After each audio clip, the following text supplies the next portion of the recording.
Hey everybody! Today we're going to learn how to export your ChatGPT chat history on your desktop or browser.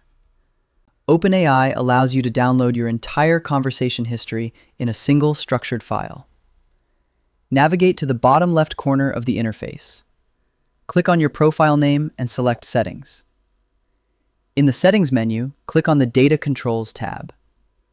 Look for the section labeled Export Data and click the Export button. A confirmation window will appear. Click Confirm Export to trigger the process. OpenAI will now compile your data. Within a few minutes, you will receive an email at your registered address with a download link. This link is usually only valid for 24 hours, so download it immediately. The download is a .zip file.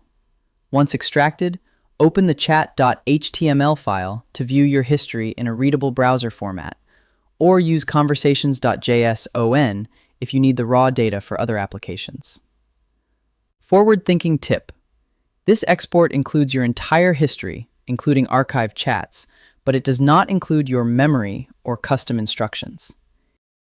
And that's it. You now have a permanent offline record of every interaction you've had with ChatGPT.